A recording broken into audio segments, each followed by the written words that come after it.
Assalamualaikum warahmatullahi wabarakatuh. Bertemu lagi dengan saya Atif Farudin di mata kuliah Psikologi Komunikasi. Dan untuk hari ini kita akan membahas tentang komunikasi kelompok dan organisasi. Yang mana sebelumnya saya sudah tugaskan teman-teman untuk mencari referensi terkait materi ini dan mendiskusikannya, sehingga hari ini sifatnya saya hanya sedikit menambahkan saja. Seperti itu ya, teman-teman. Komunikasi kelompok, apa sih pengertian komunikasi kelompok itu, teman-teman? Kalau di sini ada dua definisi yang saya bawakan. Yang pertama, komunikasi kelompok menurut Arifin ya adalah komunikasi yang berlangsung antara beberapa orang dalam kelompok kecil seperti dalam rapat, pertemuan, konferensi dan sebagainya. Kalau dari definisi yang kedua, itu adalah komunikasi yang terjadi ya dalam konteks tatap muka antara 3 orang atau lebih dengan tujuan yang telah diketahui bersama, seperti berbagi informasi, menjaga diri, pemecahan masalah dan lain sebagainya. Nah, kalau dari dua definisi di atas, poin kunci atau kesamaannya yang kita bisa garis bawahi adalah adanya komunikasi tatap muka. Kemudian peserta komunikasi itu terdiri dari 2 orang atau lebih, juga memiliki susunan rencana kerja tertentu untuk mencapai tujuan kelompok. Jadi ciri khas dari komunikasi kelompok adalah komunikasi yang berlangsung untuk menetapkan suatu tujuan. Ada tujuan di dalam proses komunikasi tersebut. Contohnya dalam kelompok belajar untuk presentasi. Nah, tujuannya adalah agar presentasi di hari itu berjalan lancar. Maka komunikasi yang terjadi adalah komunikasi terkait sekitar apa-apa saja yang harus dilaksanakan agar tujuan tersebut tercapai dengan baik. Misalkan menentukan berkomunikasi dengan kelompok untuk menentukan tanggal kerja kelompoknya di hari apa, misalkan di mana tempatnya, kemudian apa saja yang harus dimasukkan di dalam PowerPoint dan sebagainya, pembagian tugas. Nah, itu termasuk komunikasi kelompok, teman-teman. Kita akan juga beralih di sini komunikasi kelompok dari konteks tujuan secara global dari komunikasi kelompok itu sendiri ya. Ada dua sebetulnya kalau kita mau membaginya. Ada secara personal dan yang berhubungan dengan pekerjaan. Kalau yang berhubungan dengan pekerjaan jelas itu untuk membuat keputusan dan pemecahan masalah. Kalau untuk tujuan personal, di sini adalah untuk hubungan sosial. Di dalam komunikasi kelompok kita akan belajar bagaimana berinteraksi dengan orang lain gitu ya. Dengan interaksi sosial terjadi di dalam sana. Juga ada untuk kelompok terapi. Di sini bagaimana orang-orang akan belajar berkomunikasi dengan orang-orang yang satu visi gitu, satu misi. Kalau kelompok terapi ini kan lebih kayak contohnya adalah kelompok terapi di rumah sakit jiwa gitu ya. Mereka akan berkomunikasi satu sama lainnya, berdiskusi untuk mempelajari diri mereka gitu. Apa yang mereka bisa kembangkan gitu untuk perkembangan diri mereka. Juga penyaluran, di sini ada informasi yang disalurkan, ada penyaluran pesan dan lain sebagainya. Juga ada belajar, ada edukasi di sini, ada pendidikan ya teman-teman. Di dalam proses komunikasi kelompok kita akan belajar tentang pendidikan sosial, yaitu bagaimana kita menghormati waktu, belajar menghargai pendapat orang lain, belajar memahami karakteristik orang lain. Jadi di sini tujuan secara personal. Kalau kita lihat sifat-sifat komunikasi kelompok, apa sih karakteristik atau sifat dari komunikasi kelompok itu? Pertama, harus tatap muka langsung sebagaimana disebutkan dalam pengertian tadi ya. Kemudian juga kelompok memiliki sedikit partisipan, karena kalau terlalu luas itu konteksnya nanti jadi komunikasi massa ya, atau jadi bukan lagi kelompok. Kalau kelompok itu kan lingkupnya dalam hitungan jari ya, bisa dihitung dalam kelompok itu partisipannya tidak terlalu banyak. Kalau kelompok itu juga uh, bekerja di bawah arahan seorang pemimpin ya. Ada pemimpinnya ya. Jadi komunikasi kelompok itu ada pemimpinnya, biasanya seperti itu. Kemudian kelompok membagi tujuan dan sasaran bersama. Ya, ini harus ada pembagian yang jelas antara tujuan dan sasaran yang akan ditetapkan di dalam kelompok tersebut. Yang kelima, anggota kelompok memiliki pengaruh atas satu sama lain. Ya, di sini saling mempengaruhi satu sama lainnya ya, teman-teman. Kalau kita berbicara tentang sifat tadi, kita akan pindah, kita ngomongin sekarang bentuk-bentuk kelompok dan karakteristik komunikasinya. Ada 3 ya, di sini kita bahas satu-satu. Kelompok primer dan sekunder. Kelompok primer adalah hubungan komunikasi yang terjadi di dalam kelompok yang dimana kita merasa dekat dengan anggota-anggota di sana, merasa dekat secara personal. Jadi teman-teman misalkan punyai kelompok teman pertemanan. Nah, kelompok pertemanan yang benar-benar sahabatan sejak kecil, atau satu perjuangan, satu visi, satu misi, satu prem, juga satu frekuensi, itu disebut kelompok pertemanan atau kelompok primer. Tetapi ketika teman-teman berangkat ke sekolah, ke kampus, teman-teman punya kelompok kelas A, kelompok kelas B, itu kan kelompok. Nah, di situ dinamakan kelompok sekunder, di mana anggota-anggota kelompok yang ada di dalamnya tidak memiliki ikatan emosional lebih dekat atau lebih erat, ya. Hanya sebatas di permukaan saja, atau hanya sebatas untuk melaksanakan tugas-tugas yang telah ditetapkan, gitu. Nah, kalau kita ngomongin yang kedua adalah kelompok keanggotaan dan rujukan. Kalau kelompok keanggotaan secara administratif dan fisik teman-teman ada di dalam kelompok tersebut, ya. Contoh ya kelompok di dalam kelas B, maka teman-teman adalah kelompok kelas B gitu ya. Secara administratif, di absensi dan lain sebagainya, teman-teman adalah kelompok kelas B atau kelompok yang ada di kelas B gitu ya. Kelas B ini sebetulnya kelompok karena kan hitungannya juga tidak terlalu banyak. Ketika kita ngomongin yang satunya, kelompok rujukan apa sih? Kelompok rujukan itu kelompok yang dijadikan untuk menjadikan standar mengukur atau standar ukuran pada kelompok kita atau diri kita sendiri. Contohnya kalau kita ngomongin kelompok kelas B, berarti ada kelompok kelas A. Jadi kelas A itu akan dijadikan pembanding, oh si kelas A mah gini-gini ya ternyata gitu ya, asik dan sebagainya, mereka suka berdiskusi ke perpustakaan misalkan ya. Kita akan melihat kelompok lain itu sebagai pembanding untuk diri kita sendiri. Atau contoh lainnya, contohnya gini, kelompok agama tertentu gitu ya. Ada kelompok agama Islam di lingkup kecil, misalkan di desa kalian itu ada kelompok NU, ada kelompok Muhammadiyah gitu ya, ada kelompok apa, kita akan membandingkan, oh kalau di Muhammadiyah mah ternyata ini tuh tidak dilaksanakan, yang ini dilaksanakan, jadi saling membandingkan gitu ya. Lalu bentuk yang ketiga adalah kelompok deskriptif dan kelompok preskriptif. Kelompok deskriptif adalah klasifikasi kelompok yang dilihat dari pembentukan kelompok itu sendiri yang terbentuk secara alami. Di sini dibagi menjadi 3 bentuk ya, ada kelompok tugas, oke. Kemudian kelompok pertemuan dan kelompok penyadaran. Ini untuk yang deskriptif ya.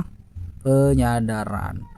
Apa sih bedanya? Nah, kalau untuk kelompok tugas itu kelompok yang dibentuk untuk menyelesaikan masalah. Contohnya kelompok tugas belajar atau kelompok presentasi gitu ya.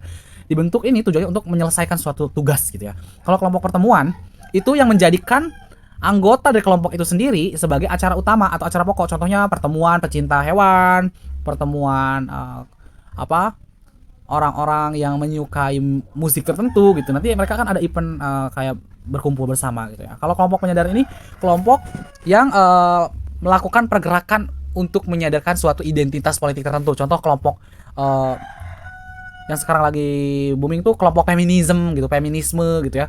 Bagaimana di sini gerakan-gerakan kesetaraan gender muncul gitu dari kaum wanita dan lain sebagainya. Ini kelompok penyadar. Nah, kalau kelompok preskriptif ini itu dilihat dari klasifikasi kelompok, dilihat dari proses untuk mencapai tujuan yang telah ditetapkan itu ada tahapan rasionalnya.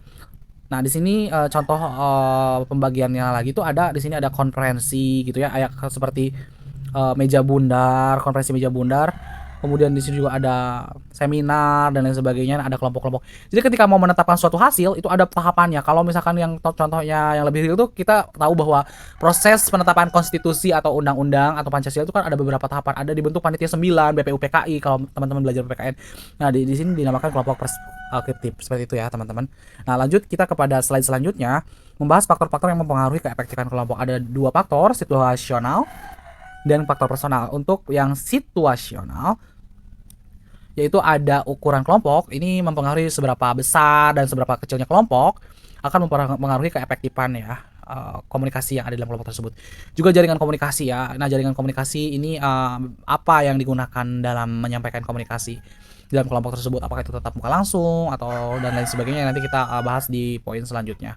Kohesi kelompok ini seberapa besar ya kekompakan kelompok, kohesivitas itu ya dalam menjalankan kelompoknya gitu ya. Kepemimpinan juga di sini berpengaruh gitu ya. Bagaimana jenis-jenis atau karakteristik pemimpin dalam suatu kelompok ya. Ada mungkin yang otoriter, yang demokratis dalam menyampaikan keputusannya, yang nanti juga mempengaruhi keefektifan suatu kelompok. Kalau yang personal ini ada kebutuhan interpersonal ya, kebutuhan orang-orang yang ada dalam kelompok tersebut. Juga ada tindak komunikasi ya, perilaku komunikasi. Di sini juga ada peranan tiap-tiap kelompok itu juga mempengaruhi keefektifan kelompok. Nah, peranan anggota kelompok di sini dikategorikan sebagai berikut. Ada peranan tugas kelompok, ada peranan pemeliharaan kelompok, dan peranan individual. Kalau tugas kelompok, ya nanti tugas di dalam kelompoknya itu apa saja, nanti akan dilakukan pembagian peran untuk menyelesaikan tugas A sampai Z-nya. Kalau peranan pemeliharaan kelompok yang ada misalkan di dalam suatu forum atau suatu kelompok itu pasti ada ketua, bendahara dan sebagainya, itu untuk memelihara keberlangsungan kelompok. Nah, kalau peranan individual, nanti individunya yang ada dalam kelompok itu secara individu mengerjakan apa ya, itu posisinya A atau B atau C gitu ya. Individu itu dalam artian lebih ke pribadinya masing-masing. Lalu kita berbicara tentang efek atau pengaruh kelompok pada perilaku komunikasi ya. Yang pertama itu ada konformitas ya. Di sini ada konformitas. Apa sih konformitas itu? Yaitu keadaan ketika individu dalam suatu kelompok ya melakukan sesuatu karena tekanan dari anggota kelompok gitu ya. Contohnya seperti ini. Seseorang di dalam kelompok itu akan cenderung menaati norma-norma kelompok karena takut mendapatkan sanksi dari anggota kelompok. Anggaplah ada sebuah kelompok belajar ya, kelompok belajar untuk presentasi. Nah, di situ kan ada norma yang diterapkan. Misalkan hari Senin kita rapat pertama untuk menentukan pembagian tugas. Mau tidak mau ya, anggota kelompok di sini akan ya hadir semuanya. Ketika ada seorang yang tidak hadir ya, mereka akan ada ketakutan ya untuk mendapatkan sanksi negatif dari anggota kelompok yang lainnya. Jadi orang bertindak itu karena ada tekanan kelompok. Nah, kalau fasilitasi sosial, nah ini efek ya dari fasilitasi sosial itu merupakan salah satu efek dari adanya kelompok. Yaitu di mana individu itu cenderung lebih termotivasi ya dalam melakukan sesuatu karena disaksikan kelompok. Jadi kalau ada sebuah kelompok itu karena kita ada orang yang menyaksikan di sekitar kita, kita bisa berlaku lebih baik karena ada dorongan, ada motivasi dari orang sekitar. Jadi intinya energi ya positif itu bisa terbentuk dari anggota-anggota kelompok. Makanya kita kalau bergabung suatu kelompok itu akan menentukan kalau kelompok tersebut vibes-nya positif, ya kita akan cenderung lebih ke arah positif gitu ya. Kalau bertindak itu, kalau negatif ya sebaliknya kita akan menjadi orang-orang yang bertindak negatif seperti itu. Nah, kalau polarisasi ini adalah penguatan individu untuk melakukan sesuatu tindakan yang ekstrim ya, atau yang benar-benar keputusan yang sangat luar biasa setelah bergabung dengan kelompok. Efeknya kalau kita bergabung pada kelompok, saat sebelum bergabung kelompok, misalkan kita punya suatu tindakan tertentu pada suatu peristiwa, itu masih abu-abu gitu ya, atau masih setengah-setengah. Oh, kalau saya itu misalkan untuk pendapat saya tentang hal ini, tentang A ini masih setengah-setengah, tapi ketika bergabung dengan kelompok, terjadi diskusi, itu akan menguat ya. Kita akan lebih cenderung tegas, atau lebih cenderung lebih apa ya istilahnya tuh, lebih matang dalam memutuskan suatu keputusan gitu ya. Kemudian nah itu yang kita bahas tentang komunikasi kelompok. Kita beralih ya kepada komunikasi organisasi. Organisasi itu apa sih gitu ya? Kita lihat di sini bahwa organisasi itu merupakan suatu unit sosial yang terdiri atas organ-organ yang memiliki tugas dan pembagian kerja masing-masing, namun saling berhubungan dan berkaitan satu sama lain guna mencapai suatu tujuan tertentu. Masih sama ya, ada tujuan ya di dalam kelompok ini, tetapi bedanya apa gitu? Nah, bedanya itu ada organ-organ yang memiliki tugas dan pembagian kerja masing-masing yang disusun secara lebih formal. Jadi disusun, dituliskan secara formal dalam struktural. Jadi ada ketua, ada sekretaris, misalkan ya, ada seksi-seksi, itu dituliskan dalam bagan. Biasanya kalau organisasi cirinya seperti itu. Jadi pengertiannya pun, komunikasi organisasi adalah suatu proses pertukaran informasi atau komunikasi yang terjadi di antara orang-orang dalam suatu organisasi. Ya, organisasi itu tadi ada organ-organ yang memiliki tugas dan bagian kerja masing-masing, teman-teman. Kalau kita lihat unsur-unsur dalam organisasi ya, itu ada anggotanya, ada pekerjaan, ada praktik pengolahan manajemennya, ada struktur. Nah, di sini yang disebut tadi struktural, juga ada pedoman organisasi. Kemudian apa sih fungsi komunikasi dalam organisasi gitu ya? Kita akan berbicara di sini ada fungsi-fungsi, ada 5 fungsi. Yang pertama fungsi pengendalian. Dengan komunikasi, komunikasi itu sendiri menjadi sebuah nafas dari organisasi ya. Kalau komunikasinya bagus, maka organisasinya pun akan hidup gitu ya. Sebaliknya kalau komunikasi tidak menjadi napas dalam suatu organisasi, maka organisasi tersebut tidak akan jalan sebagaimana mestinya gitu ya. Maka komunikasi itu sangat penting. Di sini dalam pengendalian, bagaimana komunikasi akan mengendalikan orang-orang yang ada dalam organisasi tersebut agar bekerja dengan maksimal, mencapai tujuan yang telah ditetapkan dan sebagainya gitu ya. Ada proses pengendalian itu dengan komunikasi gitu ya. Kemudian fungsi motivasi, bagaimana pimpinan atau pemilik perusahaan gitu ya memotivasi bawahannya atau tim rekan setimnya agar bekerja sesuai dengan capaian target yang telah ditetapkan gitu ya. Kemudian pengungkapan emosi, ini bagaimana anggota-anggota yang ada di dalam organisasi saling mengungkapkan emosi satu sama lainnya ya, karena di dalam organisasi tidak lepas dari dinamika ya, pasti ada masalah dan sebagainya. Nah, perlu ada pengungkapan emosi agar proses pencapaian tujuan dalam organisasi itu bisa tercapai gitu ya. Ada penyeimbang saat ada tekanan, jadi emosi perlu disalurkan juga ya. Ketika memberikan masukan pun ya, kadang-kadang terjadi dinamika dalam rapat dan lain sebagainya gitu. Fungsi informasi ya, tadi menyampaikan informasi seperti itu. Kalau misalkan ada informasi dari atasan bawahan atau dari bawahan sebaliknya, juga ini merupakan fungsi informasi di dalam organisasi. Si komunikasi itu berfungsi bagaimana informasi bisa tersebar dalam rangka konteks-konteks organisasi gitu ya. Nah, integratif itu mengintegrasikan segala sesuatu yang ada di organisasi tersebut ya. Kita tahu pasti nanti ada seksi-seksi tertentu, ada bagian-bagian tertentu gitu ya. Nah, untuk mengintegrasikan semuanya itu dengan komunikasi, menyatukan gitu ya. Proses penyatuan persepsi dan sebagainya juga melalui komunikasi. Nah, aliran komunikasi dalam organisasi itu ada 3, ada yang serentak, berurutan, dan serentak berurutan. Kalau yang serentak itu cirinya adalah ketika pesan itu dilakukan atau disampaikan itu kepada seluruh elemen yang ada dalam organisasi tersebut tanpa ada tahapan. Misalkan pimpinan atau CEO perusahaan memberikan informasi kepada seluruh bagian bawahannya ya, yang mana itu langsung diketahui oleh semuanya langsung satu juga. Tapi kalau berurutan itu melalui hierarki atau birokrasi ya, dari misalkan dari pimpinan kepada wakil ya, kemudian kepada ketua divisi dan lain sebagainya, sampai akhirnya sampai kepada karyawan-karyawan yang ada di dalamnya gitu.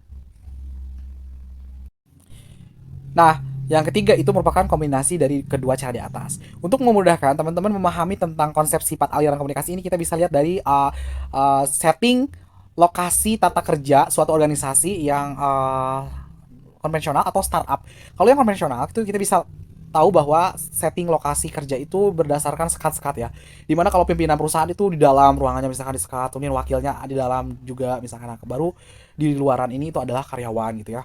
Nah, kalau misalkan si karyawan mau menemui atau ada pesan yang disampaikan dari pimpinan ke karyawan, itu akan bertahap ya, berurutan gitu ya. Berurutan tek dari wakil ke wakil dulu, kemudian dari wakil baru bisa sampai ke karyawan, atau ketua divisi dulu baru ke karyawan. Kalau yang proses serentak ini gitu ya, ketika pimpinan menyampaikan pesan itu diketahui semua langsung gitu ya, tanpa ada proses yang berurutan tadi, yaitu ketika kita lihat tata letak setting lokasi di startup ya. Di startup itu di perusahaan Yahoo, misalkan Google, atau di Facebook atau di YouTube, kantor-kantor itu biasanya tidak ada sekat ya, pimpinan di situ di ruangan yang sama, wakil di situ, divisi-divisi juga di situ, dan para pegawai juga di situ. Jadi ketika pimpinan berbicara semuanya langsung tahu gitu ya, tanpa ada urutan hierarkis. Kalau jenis-jenis komunikasi dalam organisasi itu ada 4 ya, komunikasi atasan ke bawah. Jadi ketika seorang atasan berkomunikasi dengan bawahannya, ya ini masuk yang pertama. Kalau ada bawahan yang berkomunikasi dengan atasan, misalkan ketua divisi berkomunikasi dengan wakil gitu ya, atau wakil dengan pimpinan, itu dinamakan komunikasi dari bawahan ke atas. Nah, kemudian komunikasi setara horizontal ya. Kalau yang horizontal itu ya antar divisi atau antar elemen, misalkan karyawan dengan karyawan lagi gitu ya. Kalau ketua divisi dengan ketua divisi lagi misalkan gitu ya. Nah, kalau ketua perusahaan dan ketua perusahaan lain gitu ya. Nah, untuk yang komunikasi lintas saluran ini yang salurannya berbeda. Misalkan eh langsung bawahan dengan atasan itu kan tidak ada tahapan ya. Kalau misalkan atasan dari bawahan itu kan langsung loncat salurannya gitu ya. Beda ketika ketika karyawan dengan ketua divisi itu kan masih kayak ada hierarkis di situ, wakil dengan ketua. Tapi ketika ketua ya dengan wakil dengan anggota langsung itu kan udah lintas saluran gitu. Atau bisa jadi juga si divisi A dengan divisi B gitu ya, yang beda divisi itu anggota para karyawan yang beda tupoksi kerjanya berkomunikasi, maka terjadi komunikasi lintas saluran. Seperti itu teman-teman. Nah, kemudian kita akan membahas jenis komunikasi dalam komunikasi organisasi. Ada komunikasi formal, yaitu komunikasi yang terjadi di antara para anggota organisasi tersebut yang secara tegas telah diatur dan telah ditentukan dalam struktur organisasinya. Yang tadi saya sebutkan contoh-contohnya ketika ada tahapan-tahapan, ketika seorang bawahan ingin berkomunikasi dengan atasan, itu ada tahapannya, misalkan harus eh, melalui ketemu siapa dulu, ketua divisi dulu misalkan, kemudian disampaikan kepada wakil, dari wakil baru sampai misalkan ke atasan. Nah, itu merupakan komunikasi formal teman-teman. Jadi sudah diatur tata cara untuk berkomunikasinya melalui struktur organisasi. Ketika teman-teman ingin berbicara dengan rektor misalkan di suatu universitas, kan tidak langsung ke rektor, ke ketua prodi dulu menyampaikan maksud tujuannya, kemudian kepada dekan gitu ya, baru bisa bertemu dengan nanti rektorat. Di rektorat tuh misalkan ketemu dengan siapa dulu, baru bisa ketemu dengan rektor. Nah, kalau komunikasi informal itu komunikasi itu tidak memikirkan struktur pesan gitu ya, Em, ataupun informasinya ataupun hierarkisnya, itu bisa bebas berlangsung begitu aja. Di dalam kantor sebetulnya juga bisa terjadi informal, komunikasi informalnya ketika misalkan acara makan malam atau makan malam. Maksud saya makan siang di suatu perusahaan di kantin, itu akan terjadi komunikasi informal. Makanya komunikasi informal itu disebut juga sebagai gosip ya. Ada gosip yang terjadi. Kan ada struktur yang terjadi. Ketika di kantin bisa aja ketemu bawahan dengan ketua divisi atau yang lain yang kebetulan akrab gitu ya, bergosip tentang sesuatu. Komunikasi informal ini biasanya terjadi karena ketidakpuasan atas komunikasi formal. Jadi ketika kita berusaha untuk menyampaikan sesuatu dalam bentuk komunikasi di komunikasi formal, ketika tidak terpuaskan, akan terjadi komunikasi informal sebagai salah satu dampak tidak puasnya maksud dan tujuan dalam komunikasi formal. Nah, makanya bisa bergosip tuh ya di perusahaan. Kan udah nggak diatur lagi tata cara komunikasi, struktur informasi pesannya, udah ngalir begitu aja, sehingga terjadi gosip gitu. Ini contoh komunikasi informal yang terjadi di organisasi gitu ya. Mungkin itu saja yang bisa saya sampaikan kepada mahasiswa sekalian. Ya, terima kasih untuk pertemuan kali ini. Assalamualaikum warahmatullahi wabarakatuh.